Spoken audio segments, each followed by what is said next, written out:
So we just had some news come out in a Matt LaFleur press conference that Jordan Love will be playing in the preseason opener on Saturday against the Cleveland Browns. Matt LaFleur shared it in his pre-practice press conference, but here is the recap from Rob Demovsky of ESPN. On Twitter, says Packers coach Matt LaFleur said Jordan Love will play in the preseason opener at Cleveland on Saturday. Most starters will play. Right tackle Zach Tom will not, since he's just starting teamwork today.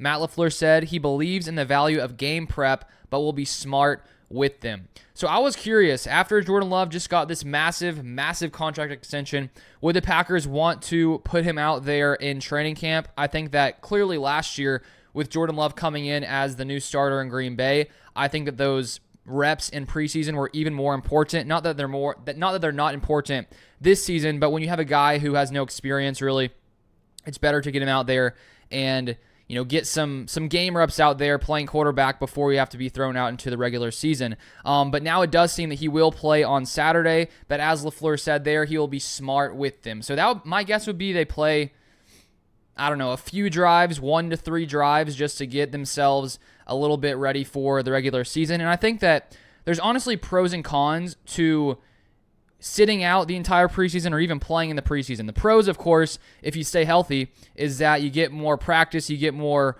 reps with your starting offense, which I think would probably have you more prepared for the regular season. Of course, the cons, if you go out there and injure something, everyone will say, well, why didn't you just sit them? Because now we're in an even worse situation. And of course, you can't predict injuries, and so football is a dangerous sport, and people get injured. And so Matt LaFleur is going to have them out there to take some reps, at least this Saturday. It sounds like most of the starters will play, as he said. And so I think it's a wise move to get your guys out there a little bit. If he had said they're not playing at all, I would understand the reasoning. But personally, I like to see at least a little bit from these starters in the preseason just to get ready for the regular season. I think it was a couple years ago. I can't remember what year it was. I don't know if it was 2021 or 2020, 2022. I can't remember. I'm losing track right now.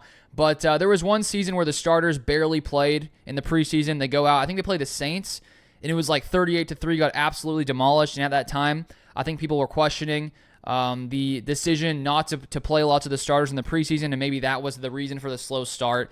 And of course, in hindsight, after your team loses in week 1, you can go back and say, maybe this was the reason. Maybe if we would have started them, things would have gone better. But I think that at the end of the day, a few drives in the preseason could help a little bit. But the preseason these days, so many guys don't play. So many starters don't play because teams don't want to risk injuries in games that are meaningless when it comes to your standing in the regular season. So that's the most recent Packers news. If you want more updates, feel free to subscribe below. I also have a second NFL channel, and I've been sharing some updates on the Brandon Ayuk 49ers potential trade situation going on over there. So if you want to stay up to date with other NFL news, you can subscribe to my other channel where I cover things not related to the Packers involved with the NFL. But thank you for watching, and I'll see you guys next time.